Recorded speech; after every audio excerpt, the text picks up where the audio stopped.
Hey everyone, Yoyston here, and I hope you all are doing well, wherever you are in Middle-earth. Today I am joined once more by the Elros to my Elrond, Royen. How are you doing, man? I'm ready to get forgotten in history. Just kidding. You're ready to become history? Fair enough. Yeah, that mortal life. Hey, you'll still live to be 500, so that's pretty sweet. I mean, yeah, as far as mortal lives go, it's not a bad one. Yeah, that's fair. Well, everybody, we are back for another episode of the Westernesse podcast. We are coming up on 6 years of it. Next month's will be our 72nd. So, you know, this is one we do monthly, and there we go. We are getting there. I decided, let's make this one a podcast that everybody can see. Normally, right, monthly, these are just our podcasts for purely our Patreon supporters and our YouTube members. But this time, especially because of the main topic that we're going to dive into today, which I wanted to make a video about in the first place, but now it's like, yeah, I've got Royen here. Let's just do it. We didn't get a lot of questions this month around from our Discord server, which again you can join by joining us on Patreon or our memberships.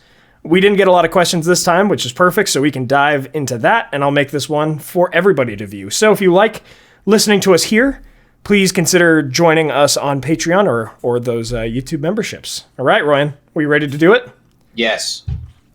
Sweet. All right. Marion the Baggins 42 says, seeing how the Oscars were happened recently, what Oscars do you wish any of the Middle-earth movies, all 6, were nominated for, and which nominations they were nominated for do you wish they had won? There's a huge list, so let me pull up Lord of the Rings Oscar nominations. All right. They got a lot, if I recall. So we've got, just purely talking about nominated and not won. Best Picture, Best Director, Supporting Actor, Screenplay, Best Art Direction, Cinematography, which Costume movie Design. are you talking about right now? Let's see here. I think The Fellowship of the Ring. Okay, yeah. So The Fellowship of the Ring won 4 Oscars. It was nominated for, 9 others. Yeah. Oh, sorry. Okay. These were Academy Awards. Yeah, 9 others. So they got a lot. To be honest, I'm not even super familiar with the categories themselves. So everything I see here, I agree with. I don't even know what the other categories are. So the ones that I think are interesting is that Howard Shore won the original score, but they lost, or they were nominated for, but did not win the original song for May It Be. So I'm like, but this is the thing with the Oscars is like I have to who were they up against? Like what won that Oscar? I don't remember. Yeah, or care. In 2001. The other thing is that The Two Towers only won 2 Oscars for Best Sound and Best Visual Effects, or Best Sound Editing. Sorry. Because that's a different category than Best Sound. They did not win anything else, even though I feel like, the score in The Fellowship of the Ring and the score in The Two Towers are at least comparable. I feel like they should have at least been nominated. I specifically like The Two Towers score more, mostly because I like that Rohan music. Fair. And everybody knows that Return of the King swept. They were nominated for 11 Oscars. They won 11 Oscars. Yeah. Oh, yeah. Yeah. Including Best Picture, Best Director, Best Everything. I actually don't know if Return of the King lost anything. Like, I don't know all the categories off the top of my head. Yeah, me neither. Let's see here. But it doesn't look like they specifically. So many. And I don't know if this would show Best Actor or Best Actress, like if that would show up in the list for the movie itself. I don't think it would. Yeah, it doesn't seem so. Best Original. Oh, okay. I looked earlier, like in the other. I'm on this list from Wikipedia, and on other spots it does say like Best Actor, Best Supporting Actor for Ian McKellen from the British Academy Film Awards. Makes sense. Oh, okay. So yeah, I guess you could say that something that may be lacking from at least the original trilogy's go at it was winning an Oscar for any sort of actor or actress situation, which, I mean, I could at least argue that the best supporting actor could go to Ian McKellen for his role as Gandalf.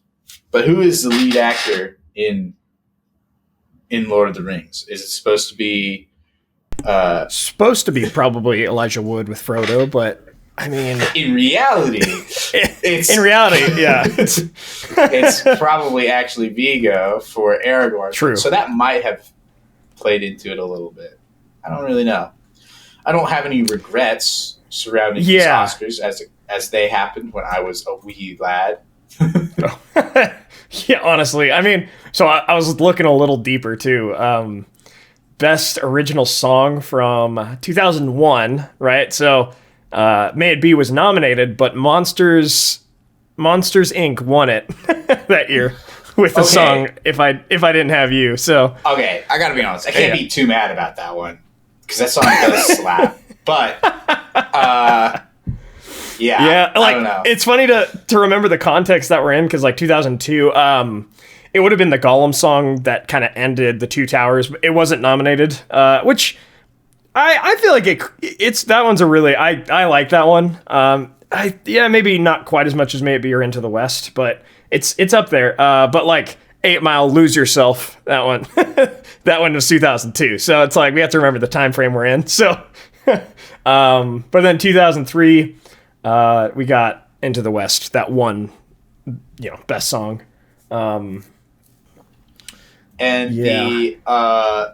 Hobbit trilogy did not win any Oscars. Each film was nominated for at least one. Strangely enough, whereas Return of the King was easily the highest performing, and I would certainly argue that it benefits from having the two movies before that building into it. Not the case for the Hobbit trilogy. The Battle of Five Armies was the least performing, only nominated for one Oscar for sound editing, best sound editing. The two films before that each got 3 nominations, but we're talking makeup and hairstyling, production design, and visual effects, more sound editing and sound mixing, but not best sound, and more best visual effects for Desolation of Smaug. But like, it was pretty clear from the Academy that they did not feel that these movies were nearly up to the snuff. And I would actually, I'm not the biggest fan of the Hobbit trilogy in general. I think it's great, but not like awesome. And I would probably say that there is more in the line of fatigue than simple, like they just weren't that good. And we again have to remember the context of the time. Like that was a little over. That was 10 years ago, or 9 years ago now. And what other movies were they going up against at the time? I mean, Battle of Five Armies or Battle of the Five Armies for me is the weakest of the 6 because it has the least amount going on narratively, and even all the battles themselves don't make a lot of sense themselves and are kind of cartoonish and so forth. I mean, there are some physics that aren't physicsing in that movie for sure. And yeah, I mean, it's not the deepest story at that point, and it loses emphasis on Bilbo Baggins as the protagonist and all this kind of stuff, which makes sense why the Academy didn't really go with it, because they do like to go, especially these days, with like a lot of these deeper, speaking to the human condition type of movies. And again, I grew up with The Hobbit just like you, Ryan, and I there's a special place for those movies in my heart for sure. But it's kind of, in some ways, they are the prequels of the Lord of the Rings franchise, just like the Star Wars prequels, right? So special place for them in my heart, but there's a lot that I also recognize they could have done better. And I think that was pretty evident there. So, let's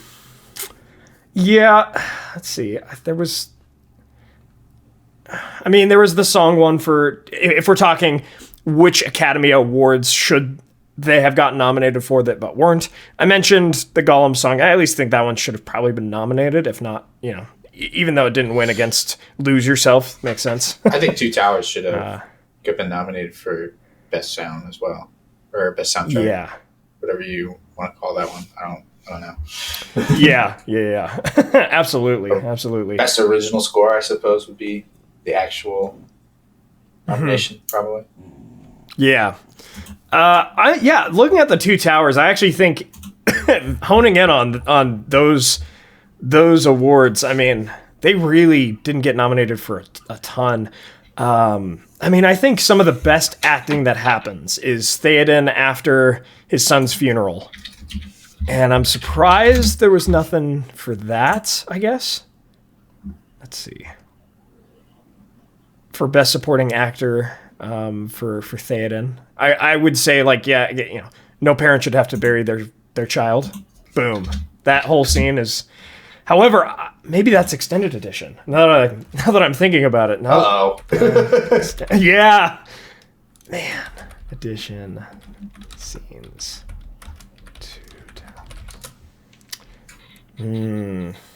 That I didn't think about that. Let's see. That's a great point, actually. I'm so used to watching the extended. Extra moments were not available to. Beyond that, I don't know. Yeah, I can't really find anything else that I think they could have been. I'm sure there are lots of small moments here and there, even in the theatrical and not the extended editions, that you could make arguments for that they should have been nominated. But I think we're good there. Royen, any final thoughts on that? The only last thing I just saw, right, as we're wrapping up, is that I was looking at the nominations for the visual effects that Two Towers won, and the other nominees were Spider-Man, the original, and Star Wars Episode 2, Attack of the Clones. Classic. So, I'm looking at that wow, that's a lot of my childhood sitting right there in that little list. It really is. It really is. Yeah, I mean, it's a tough thing talking about nominations too, because you have to. It's so grounded in the history of what it is then, because the Oscars today are something entirely different. They're more politicized, all this kind of stuff, than they were back then. But there was still other politics, other things going on in culture that impacted those at the time, and so it's hard to ground the thinking of what should have been and could have been nominated. Because I imagine if Return of the King came out this year, Royen, do you think it would win all the same awards? I have no idea. I really don't have a good grasp how the Oscars... I know how they're feasibly supposed to work, where there's just a club of film people, but I have no idea what kinds of people those are. I know that it has a history of changing guard a lot of times. There will be a lot of people that are really old, or because you keep your seat forever, or until you're kicked out. But the longer you sit on there, the more the Oscars have, for lack of a better term, tastes that change over time. And everybody memes about the Oscar bait movies, and Lord of the Rings would not be one of those. So I don't know, but totally, that's what I was thinking. But also at the same time, sometimes a movie that is also just as big and as strange, I would say Dune Part 2. I think everyone's expecting them to do pretty well at the Oscars next year. True. And it's the same kind of thing where it's an adaptation of a story that that the director basically dedicated his life to for a decade leading up until its release. And there's a lot of buzz about it. There's a lot of talented young actors in it, and we'll see how Dune does. I don't know. yeah, exactly. That's fair. Cool. We will move into the next part then. All right, Christopher Patterson says, do you have any thoughts on the supposed disdain that Hayao Miyazaki of Studio Ghibli... That was good. Yeah, you got that one. Thank you. had for Tolkien or Lord of the Rings?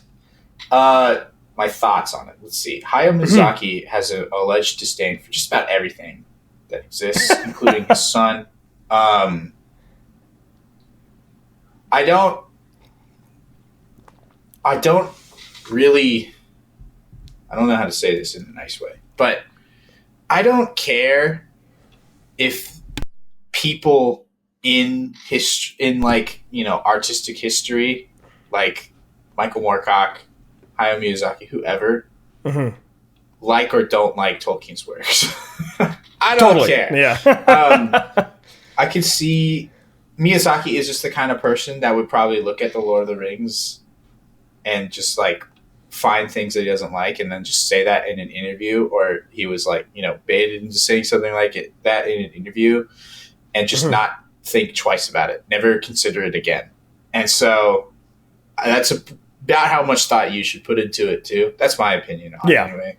I mean, no, that makes sense. Do you apply it reversely as well? Because like the whole conversation since Dune Part 2 came out, it's like, oh, Tolkien didn't like Dune. Yeah, I don't care. Yeah. Tolkien didn't like Dune because Tolkien likes fantasy stories that made him feel good, and Dune is not supposed to do that. It's intentionally supposed to be like, hey man, your, you know, chosen one hero can very easily become the big bad villain, and here's how you do it. And yeah, that makes sense. Tolkien's like, but I like my chosen hero. That makes me feel good, and that's okay. Yeah, yeah, it is. It is. I like Dune. I'll say that there's a lot about it that I think is incredibly interesting. That it's not just about, you know, Timothée Chalamet playing around in the sand. Frank Herbert was he kind of did the thing that I like to do with my own stories, which is to take as much science as you possibly can to a fantasy setting and try to make it work. And so he, as an ecologist, put like his heart, soul, and mind into trying to make Arrakis like a working ecosystem. Now, just cut, you know, big worms. There's some limits to that, but it's really interesting. And so, I mean, so I don't care. Miyazaki has made some absolute bangers in the past. I haven't seen Born the Heron, but I've heard good things. And that's pretty much as far as I care about his opinion on Lord of the Rings. I don't know. What do you think? Well, so I don't know enough about Miyazaki or his, you know, Studio Ghibli to like speak to that in particular. But Royen, I really like and totally agree with what you said of it doesn't really matter what, especially throughout history, of like what did this historical author or creator or content maker think about this historic creator, like, and their work, like whatever, honestly. I mean, it's cool when you're like, oh, C.S. Lewis and Tolkien were friends, or George R. R. Martin likes Lord of the Rings and was inspired by that. Like, that's cool, but it's kind of like just lore. I don't know. It's they're still different and independent. And I think it touches on something that's a far bigger, it can be an issue, I think, today in today's kind of art culture. You cannot like something and still recognize that it's probably pretty good within its own genre. But I kind of think that's how Tolkien approached Dune. Everything that I hear about Dune and people that read it, people that have seen the movies and all this kind of stuff, I'm holding off until I can just watch both movies at the same time myself. So I can't really speak to whether I like it or not. But even if I don't, I recognize that it must be pretty good for as many people to be talking about it, even if I don't particularly love it, you know? I think that's one thing we struggle with a lot in like today's society, is recognizing, okay, that's good. It's just not for me personally, but it's probably good within its own genre.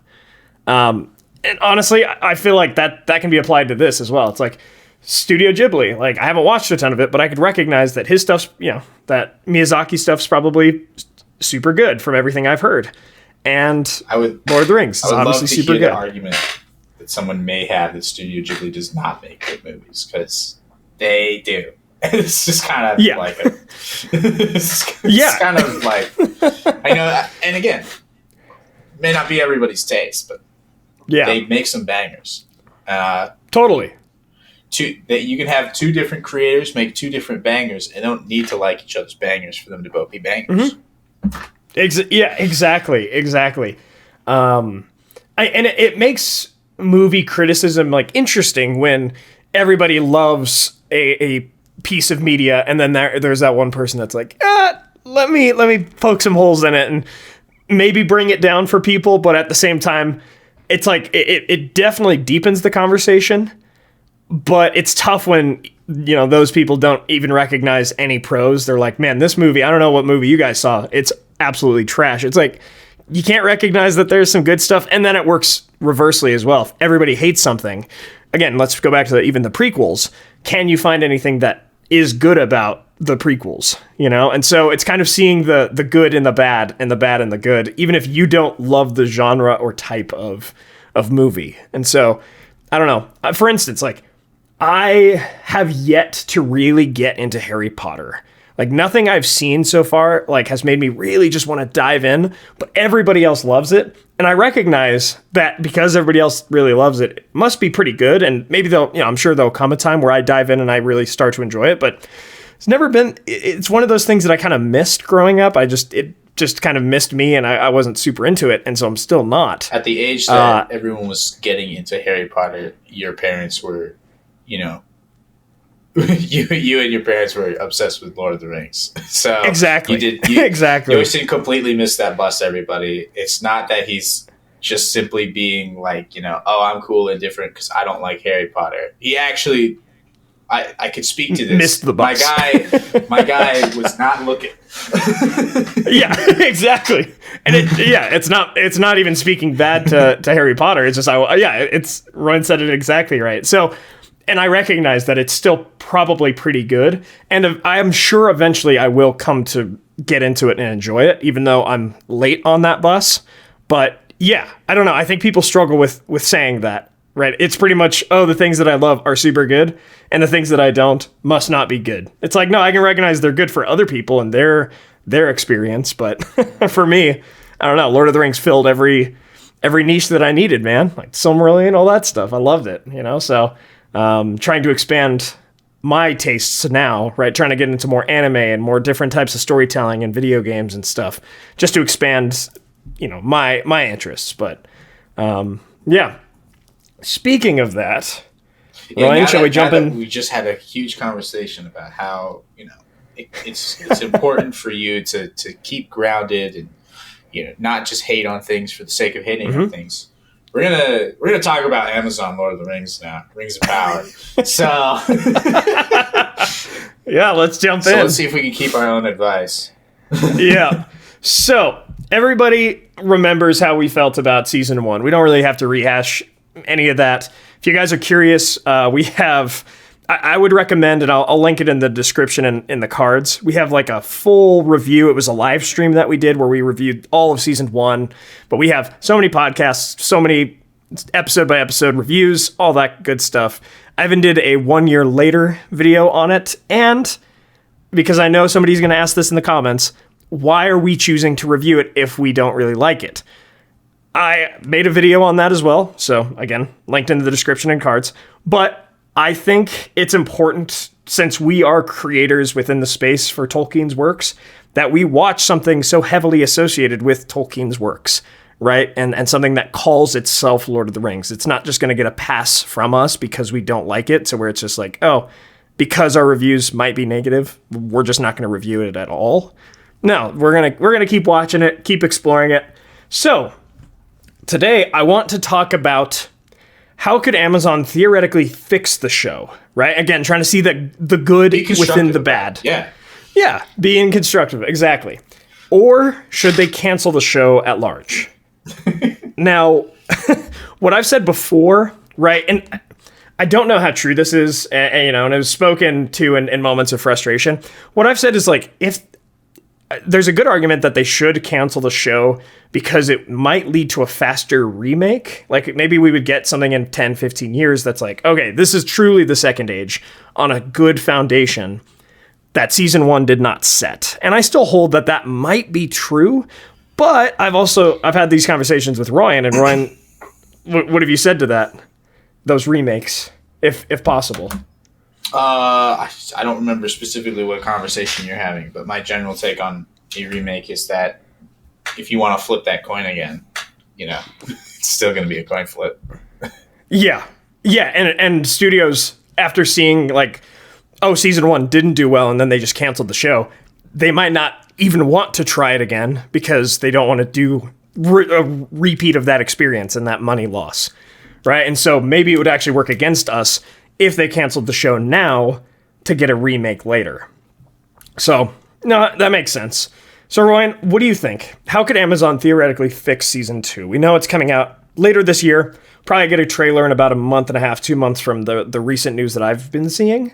Coming up on some trailers, some promo stuff pretty soon. So, how could and should Amazon theoretically fix season 2? So, let's start by kind of like outlining the things that are already set in from season 1, all right? So we already have 3 Elven Rings made. Like, we can't change that. We already have Halbarad, Satch, Sauron, like, revealed. Yeah. Yeah. No walking that back. We've got... Let's see. The Mithril plotline, we've got that. Now, we'll get back to that one in a bit. There might be walking the whole Mithril, elves need that to survive kind of plotline. But that would be one they have to address. We have... So it's not been stated that it's Gandalf, okay? Mm-hmm. But... Yeah, the Wanderer. Yeah, so it's still technically walk-backable. Yeah, but it is. I don't know. I don't actually know if it's better for that to be just somebody who said the first line said that line that Gandalf also said. I don't know. So yeah. So I want to preface all of this by saying that it's not, and I said this many times during the first parade of reviews that we did. It's not vital to me that every part of this is super lore friendly. Okay? Sure. Yeah. It is nice and it's really helpful, and I think that in the large scale, what people don't understand is that when you make things that are lore friendly, it helps other things later down the road. But that said, the most important thing that they need to do is actually do what they're doing well. That was my biggest complaint for everything that happened in season 1. If you go back and you listen to me rant about it, that was when it was fresh in mind. Even now, a year later, and I haven't rewatched anything. I'm still like, man, they decided that they were going to try something special. They were going to give us a little, razzle dazzle, but then they fell on their face. Like a lot of these plot lines just felt contrived and then fell flat with little to no, payoff. And that has to stop. That needs to be the first thing that stops. If the show is going to commit to a storyline, they need to make it make sense. All right? Yeah. Lore or not.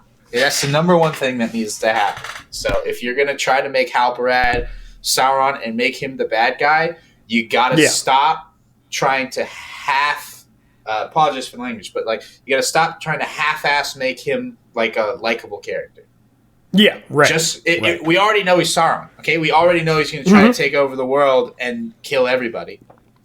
So, totally. So stop. All right? Yeah. Because all it's doing is making weird scenes more uncomfortable. Yeah.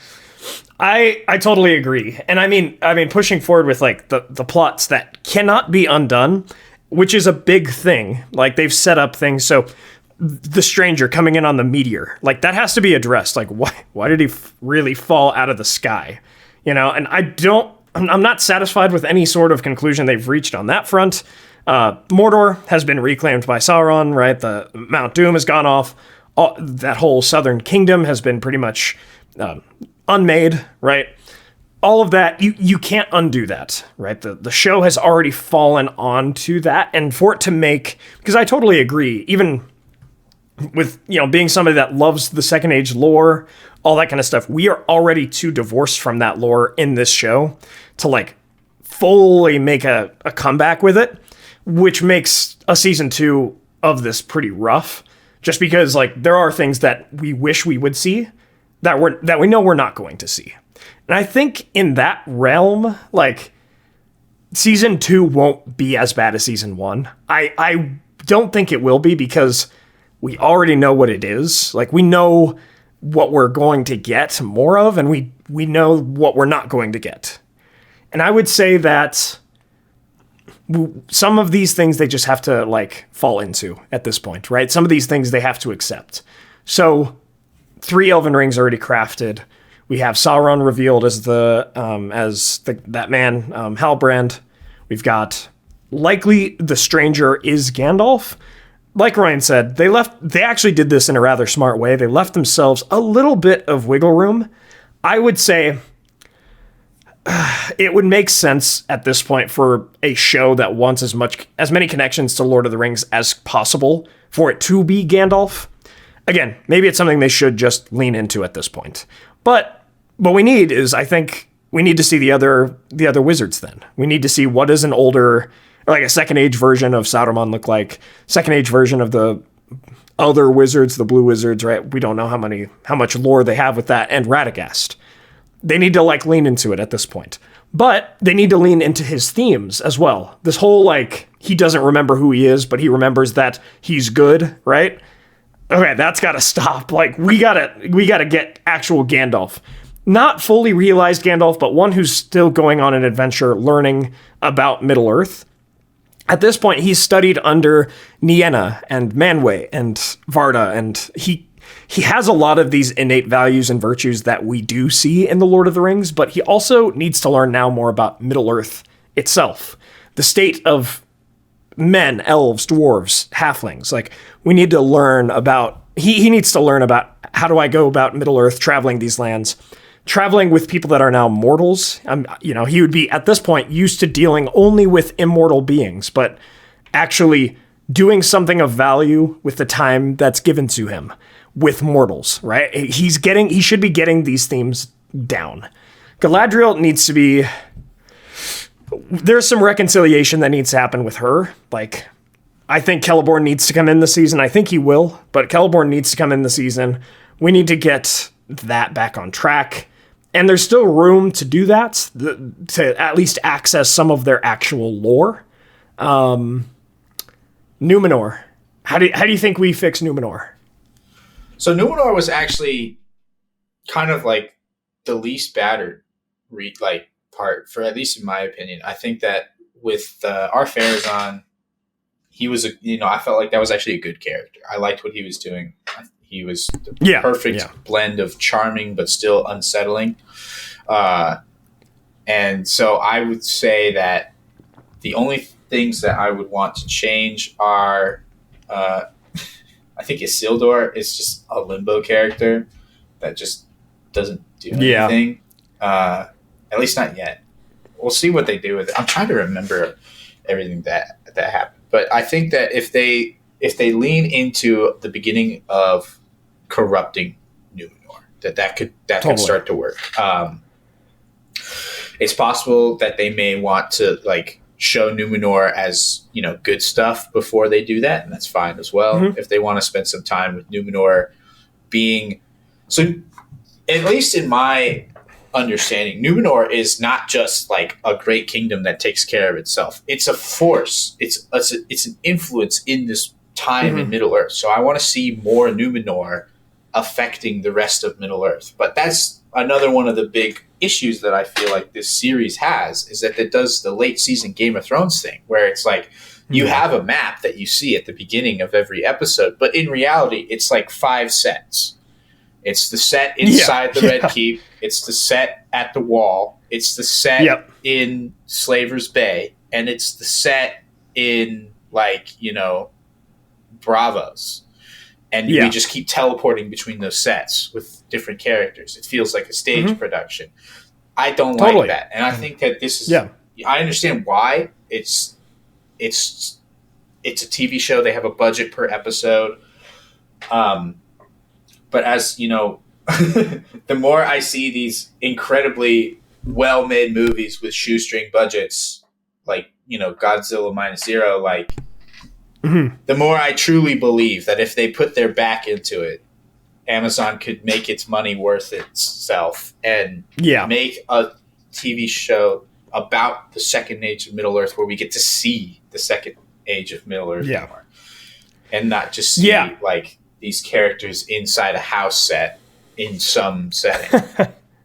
I agree. I think season 1, part of its overall like narrative issue was it had a lot that it gave itself to do, but also not a lot of time to like let it breathe and actually make these plots deeper and more interesting. They just point A to point B to point C. And it felt like later seasons of Game of Thrones in that regard as well, of just, man, we got to get Galadriel from Linden to almost to Valinor, back to Middle Earth, to, to Numenor, to like her coming into Mordor, whatever it is. Like, we got to get her from just all over the place.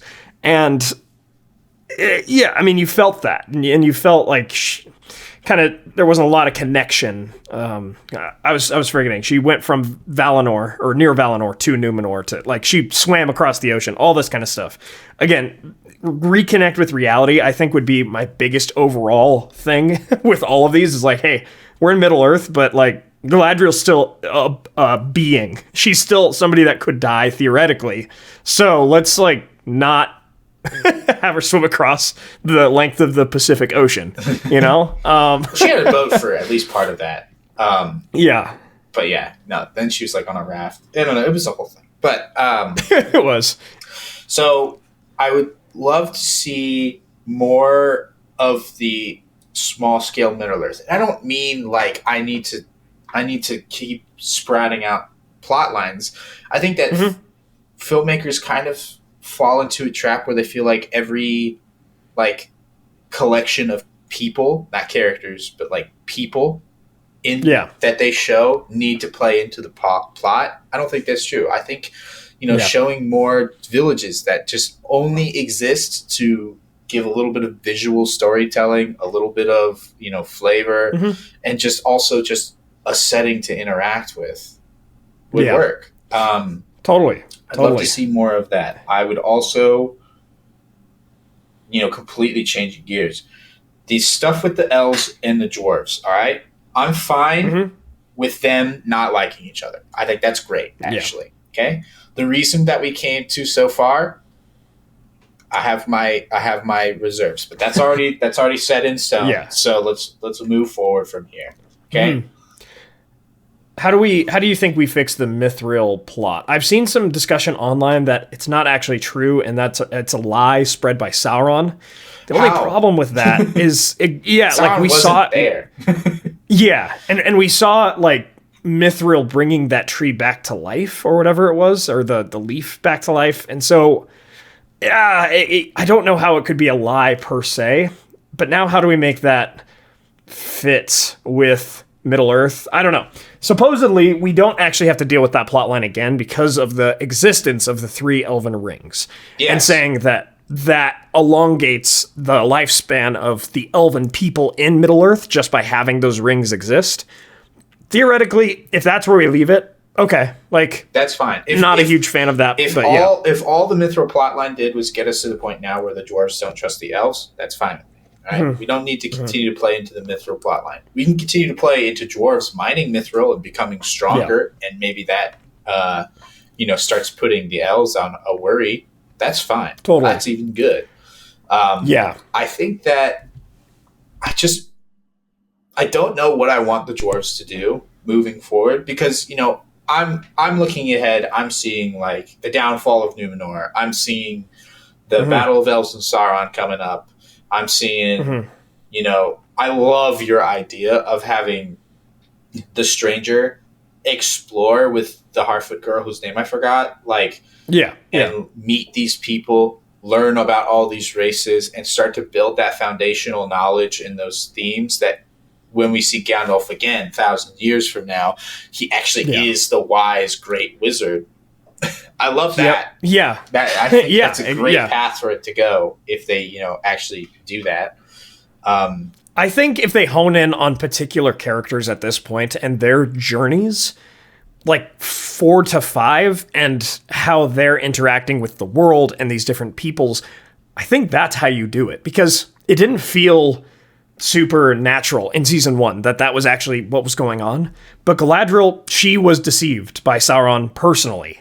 How does she feel about that? Knowing that she played into his games, knowing that she almost like joined him to some degree. How can she come back from that, knowing that Sauron killed her brother, right? That whole arc of vengeance. Is it vengeance she truly wants, or does she want justice? Durin, right? Durin with Elrond.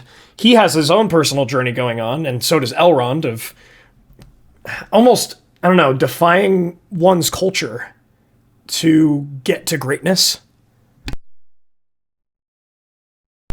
We've got... Oh, I cannot remember. What was the elf from Mordor? Adar? Crap, I forgot about him. We'll have to do with him. I don't think he was an elf. Was he? No, well, he was an elf twisted almost into an orc, if I recall. But what was the other elf that led the people out of the village and stuff? The wood elf. What was his name? Arondor, something like that. Oh. It's been a second, everybody. We haven't watched it in a little bit. I remember liking this character too. He was like one of my favorites. Yeah, me too. Arondir. Yeah. Thank you. Arondir. How, like, I think his character and his character arc needs to be in charge of, like, kind of just saving these people and connecting with humanity itself, because as a wood elf, right, as a sylvan elf, if I recall, he's trying to work with humans that did not like elves. But also, he, I think, is most directly in conflict with the character of Adar. And so the two of them need to... I think there's a lot of humanity themes that you could play with between these two characters that would make it interesting. I think, other than the War of the Elves and Sauron should really not play too much of a role in Season 2. I think Season 2 should deal with Adar, deal with the corruption of elves into orcs. Is there any sort of redemption for orcs? Unfortunately, no, right? That's what I think they should lean into. It's like, they're not truly beings anymore. Rather, they are just like the soulless husks of the elves that used to be.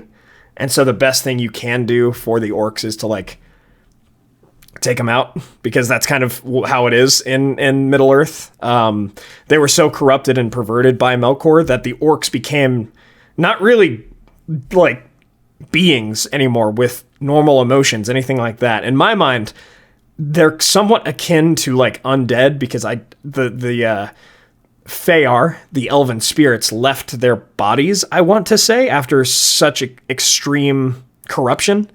And so I don't really think they have, like, humanity. And them coming to terms with that would be a tough one. It would be a really tough theme, right, to come to terms with. But that would really break it down between the difference of, like, why elves and humans and, like, need to prosper and continue to exist, why they need to have victory in all of this, and why the best thing for orcs is for them to just be taken down. Because at the end of the day, that's how Tolkien's works kind of are. You know, there wasn't, let's go spare these good orcs. No, they were an evil that needed to be taken out, right? And so, unless I'm missing something, that's kind of how that should go.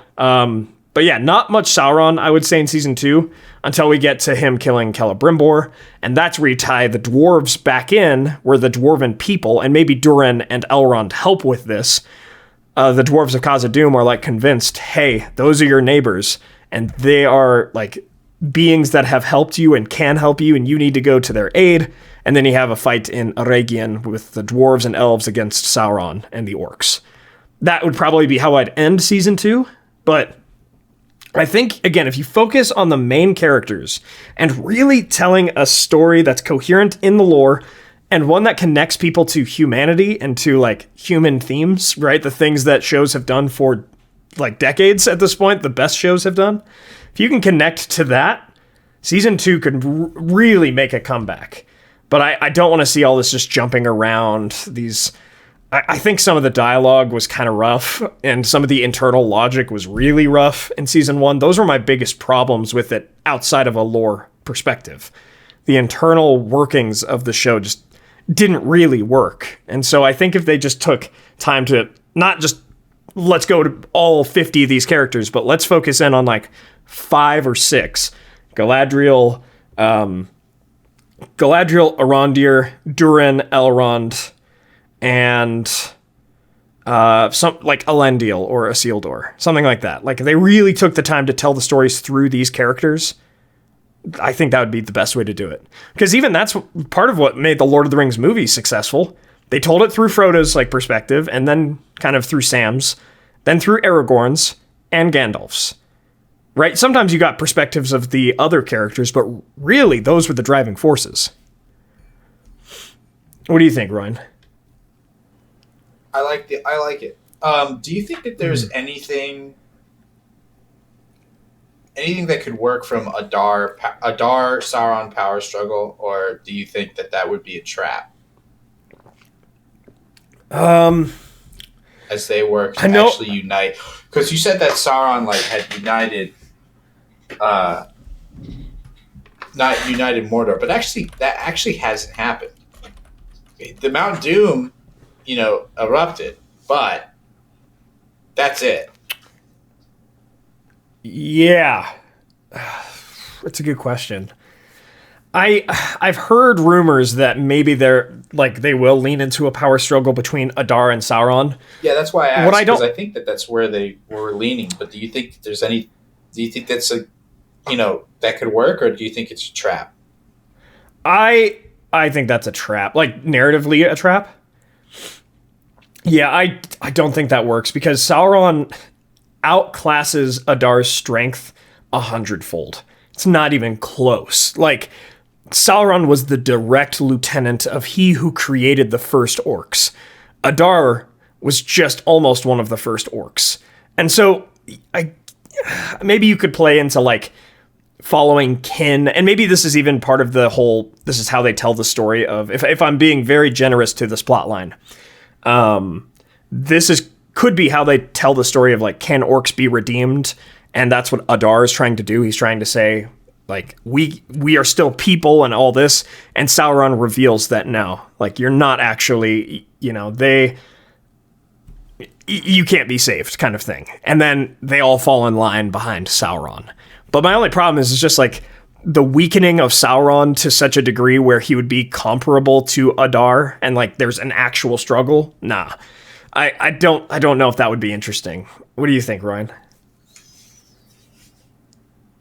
I'm just trying to figure out what is Galadriel going to be doing in this season. Yeah, because if we're assuming that there's no like if Sauron is going to be on the edge, like preparing himself for the war, and the elves are doing something similar, what is Galadriel doing?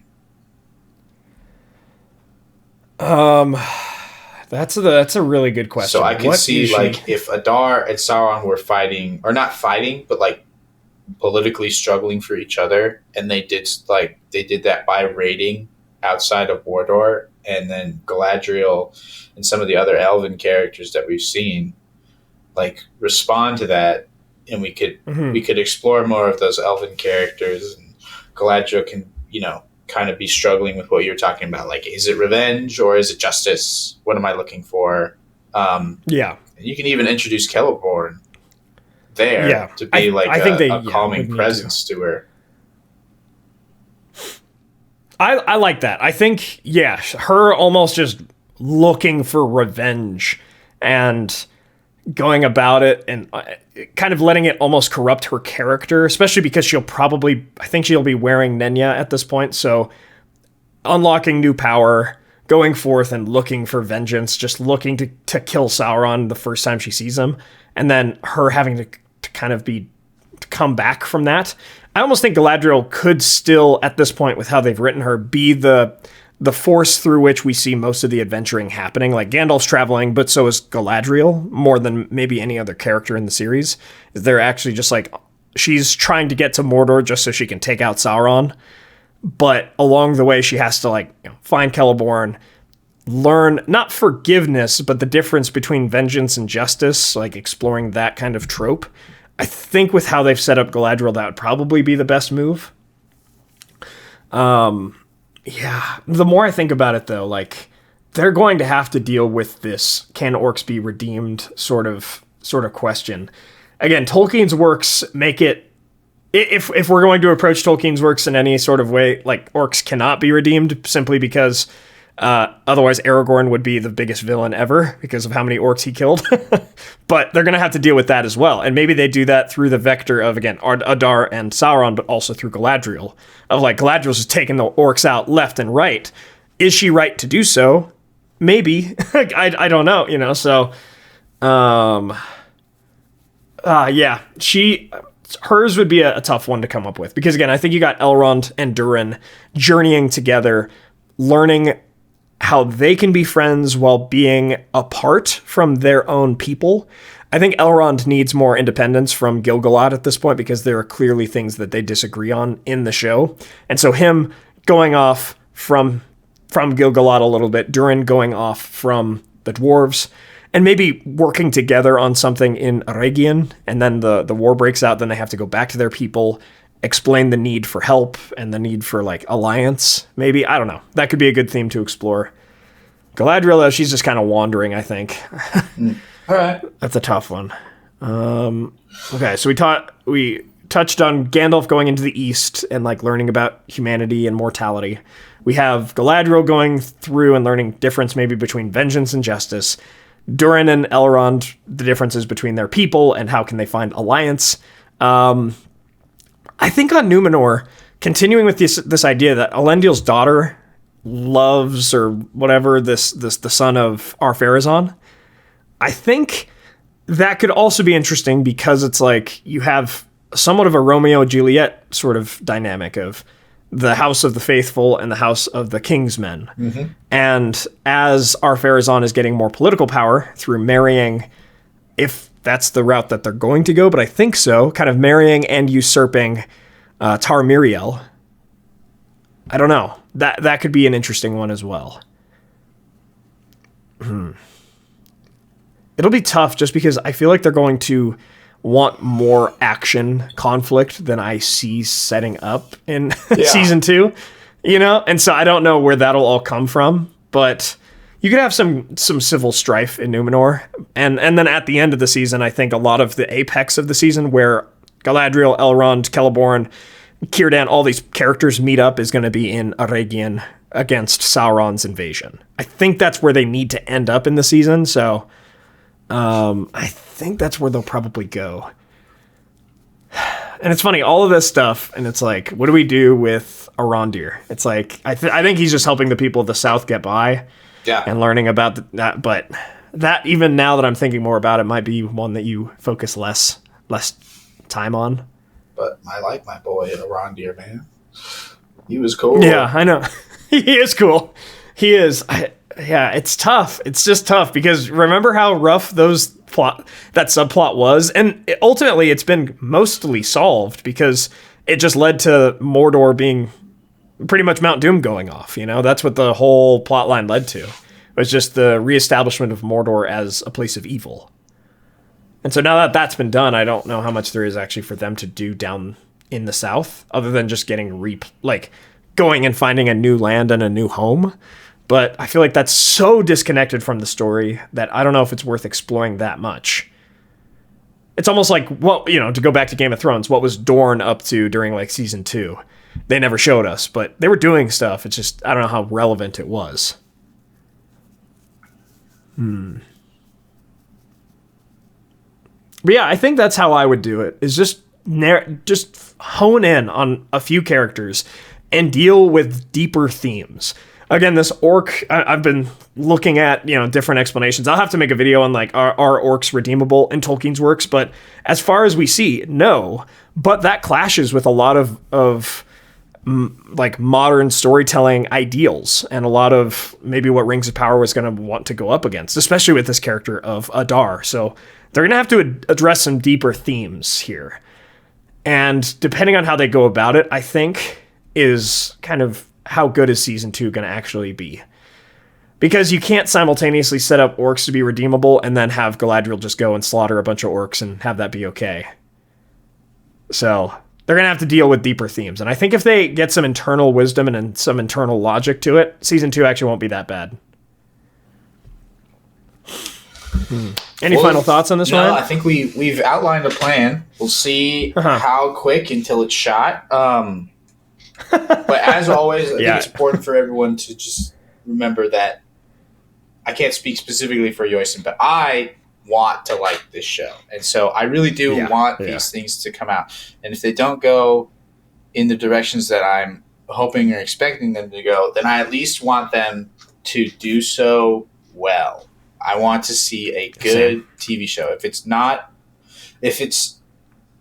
just kind of like a show that's, maybe cosplaying Lord of the Rings or, maybe just like a fanfic of Lord of the Rings, if it's good, then I still won't feel like I've wasted my time. But that was how I felt watching last season. It was a lot of like, man, this is just not worth the 45 minutes I put into it. Yeah, same. I definitely want to like the show as well. I'd love to have something that I could come back to and actually want to watch again, because I've watched clips. That's the most that I've rewatched of season 1 is like certain clips here and there. But man, it would be such a drag to go back and really want to rewatch the first season for me. I don't want that with the second season. Like, I want to like this show as well. So that way, even from some taking a step back from the narrative, which we've heavily focused on, you guys have great visuals. Like, use those visuals. It's a gorgeous show. And so they've got the money for these amazing visuals. I'm worried that they're going to spend too much time talking about actually the Elder Days and like the First Age and the Years of the Trees and stuff when it might not connect all the time with what's going on now. I'm a little bit worried about that fan service element, but if they focus the visuals on what's happening and the themes of humanity that connect in, you got Bear McCreary. Use him. He's so good. And he made a couple really good themes last season. But I really want more. I want him to be at the forefront, kind of like Howard Shore was. I think he's talented enough to be. From what I love with like God of War and especially Ragnarok and all that kind of stuff, like he can do. I think if they let him, he could do so much more as well. A lot of times in season 1, I felt like the music kind of just blended into the background, except for a few moments. So use him. Use your visual arts. Use John Howe and Alan Lee if possible. Anyone who has standing in the community and like, I don't know, like use those people, use their ideas. I've made videos on like how I would do a Second Age show apart from Rings of Power, like a whole different one. Like, feel free to use those videos like that I've made, other YouTubers have made, just like pulling in your resources and actually utilizing them. I felt like season 1 just didn't do that from a logistic standpoint. Like Royen has always said, it felt like it was written by a committee. But you can still pull ideas from multiple sources, but it has to be more coherent. Has to be humanity, like human theme focused for us to really care about it. Because I would love 10 years from now be like, dude, I'm ready to rewatch like season 2, 3, 4, and 5 of Rings of Power. But for right now, I'm like, I do not want to rewatch season 1. So I don't know if I ever will, but they can have enough, another soft restart of the show, first episode of season 2. And I think making that awesome, just like Royen and I want, would be the best. It would be so great to have that. If the show was a little bit more of what we all expected it to be, it would create more dialogue in the community, and I think it would just upset the community less at large, the Tolkien fandom. And so we want to see more conversation. And I mean, Royen, you remember like circa 2014, 2015, what it was like to be a Game of Thrones fan? Like, dude, just the hype, the pure hype, and like the fan fictions and the stories and like the theories and all this kind of stuff. I would love that for this show. But so far, it just hasn't sparked a lot of dialogue other than, wow, why was this show so bad? Yeah, so I want to see like earlier, positive you were talking about like how you're watching clips, and I just realized like, I don't even know where you're seeing those. Like, I haven't seen... I should be noted, like, I spend a lot of time on the internet, and I see a lot of just random movie and television show clips. I haven't seen a single one about ROP at all. So I had to find them myself. It was never like, oh, I'm looking at YouTube shorts or something and oh, this YouTube short is like a scene from Rings of Power. It's never been that. But it's like never been that. People keep saying that the the Rings of Power show has been very successful for Amazon, and if that's the case, like, okay, but I don't see it anywhere near where they were hoping it to be. Yeah. And I do think that that is less, that's not on the side of, like,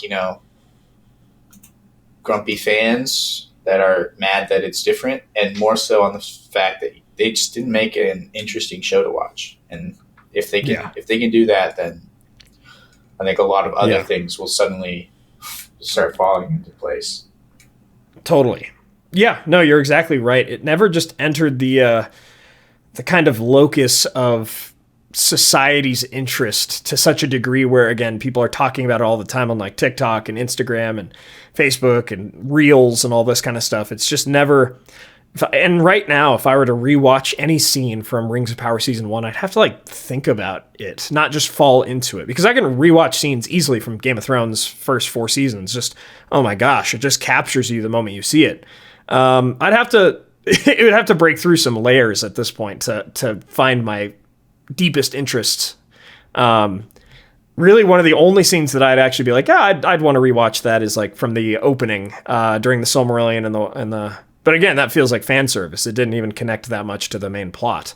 It was just kind of setting up, and the War of Wrath, I guess, is what that war was. But it also seemed like the Nirnaeth Arnoediad. So yeah, I don't know. There's not much where I'm like, yeah, man, I want to rewatch any of this. And I, like you say, society doesn't even seem to, based on what people publish on all these YouTube shorts and all this kind of stuff, it doesn't seem to be very much in their interest either. So Amazon has a lot to come back from, and part of my fear is with Season 2 that they were working on Season 2 so quickly before, during, and after Season 1 that they approached Season 2 pretty much the same way as Season 1 because they hadn't released Season 1 yet, and so they didn't hear the feedback and it hasn't affected it. And so that would be my biggest worry, is that they mechanized this show so quickly into something that can make a lot of money that they're not actually going to change anything for Season 2 and it'll feel a lot like Season 1. I think that's one of my biggest worries, but again, we'll see soon. We'll definitely see here soon. So I think it can be salvaged. I think it can be redeemed. I think if we get Season 2 a lot like Season 1, no, it's pretty much done. Like, there's no saving it at your 3rd season. Because, like, some shows have a weak couple seasons here and there, but you can't have 2 pretty weak seasons to start off the show and then have Season 3 be like, oh, yeah, no, that was insanely good. I don't think that really happens. Any final thoughts on that, Royen? No. Cool. Sweet. So let's dive into... We don't have much news. I thought about putting this in here, but I'll mention it briefly. I know Tales of the Shire, the kind of comfy game that's coming out here soon where you can, I think, just like build a hobbit hole or something in the Shire. I know they're getting closer to their release date because they tweeted something out. It was just a quick 8-second, like, small trailer bite sort of thing. So, yeah, I saw something about that. So I think we're getting close to that game releasing. But in other news, we have LOTRO, Lord of the Rings Online Update 39 was released. I want to say like 2 weeks ago. I've played through the additional book of the epic quest that it gave. It was kind of just cleaning up after the main storyline and just getting... just kind of after the expansion's main story. It wasn't super memorable, though, from what I can tell. I just did it, and I've kind of already forgotten a lot of it. So I'm like, all right, it's fine. I think it's mostly to set up the raid and some of the instances and stuff. Just fine. Is the raid out? Yeah, it is. Okay. I don't even remember what it is, because, again, to anyone listening in here, Royen and I, we don't do a lot of raiding in LOTRO because we're not good enough. I just remember everyone getting super mad that the raid wasn't out, and when you mentioned like setting up for the raid, I was like, "Oh my, is it really still not out?" Like, no, it is. It's like one of those things where you do a couple quests, and then it says, "If you'd like to do the raid, this is when it happens in the quest line." And then I didn't, because again, I'm not good enough. So you know what? I just kept going. You know what LOTRO should do? Huh? They should make like a solo instance version of the raid, just for story reasons. That would be sick. They kind of actually did that with they revamped Helm's Deep a few years back, and instead of doing the big battles, like instead of having to do the big battles, you can do small quest versions of them. So yeah, Royen, I think that's a great idea. I think that's perfect. Yeah, I'd love to actually see what happens. Like Shelob, I assume eventually she dies, but I've never seen it. I don't even know if she actually dies at this point. At this point, she's maybe honestly not died like twice. So yeah, but I've never seen the end of that raid. I probably should just look it up at this point, to be entirely honest. I don't know why I haven't, but there's that faint hope that I might eventually do the raid. Well, it's like as we continue to get over leveled, like at some point maybe we could do it, but I don't know. True. Maybe not. True. The problem too is they just squished all the stats, and proportionally speaking, we are way weaker now for stuff like that than we used to be. It's kind of sad. I don't know. I'm still hoping for some sort of level squish, because then we might actually be able to, I don't know, if the max level was 80, let's say, and we got super good level 80 gear from a bunch of different quests. Like you could get it from Gundabad, you get it from Mordor and from Minas Morgul and stuff, and then you could do all the raids. Like that would be awesome. It would make it a little bit more like open to where everybody could enjoy it versus, even for tier 1, you have to be a legendary gamer to even do tier 1.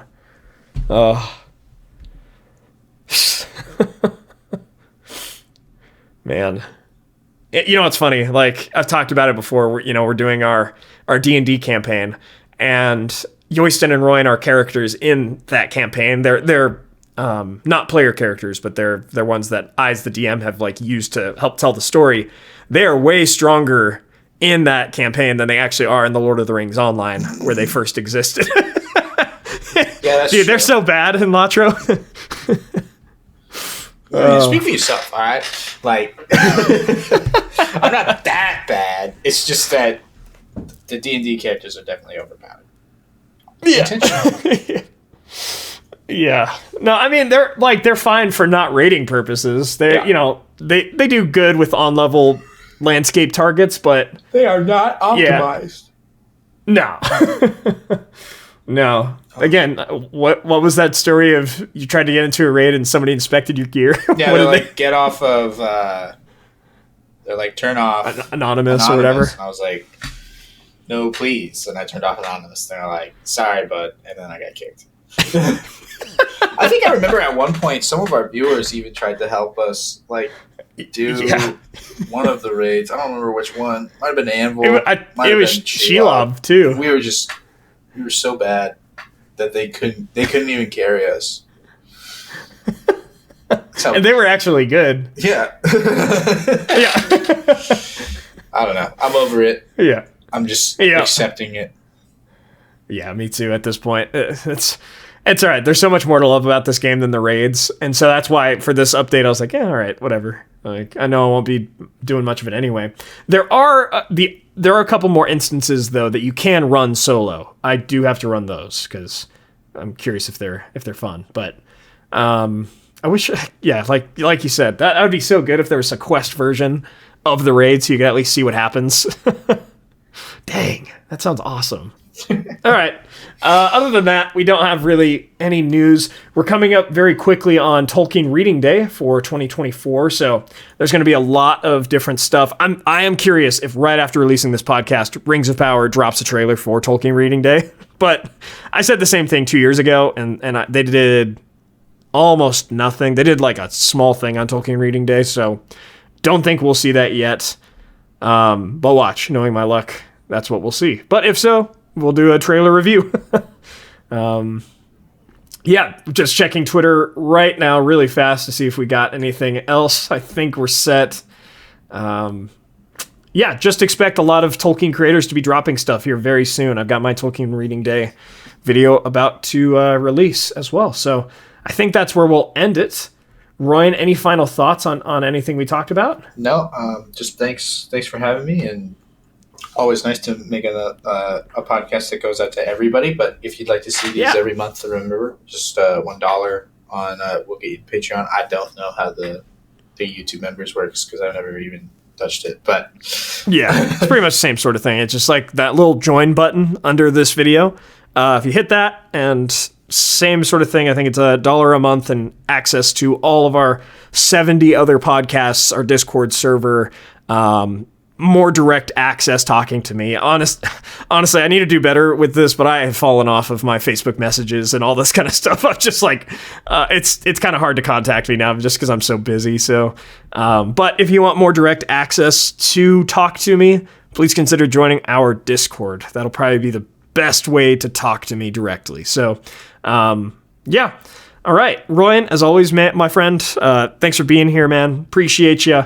And thanks to our Valar tier patrons and YouTube members, Peter Sheppard, Merten, John Hume, Elizabeth Calvert, Maz Gibs, Rhys Jenkins, Arthur Merlin, Dale Davis, Theodore, Moon Viper, Andrew Carlisle, Zoomi, Brian Hunley. Thank you so much to all of you guys, all of our patrons and YouTube members. My friends, thank you all so much for joining us on this adventure.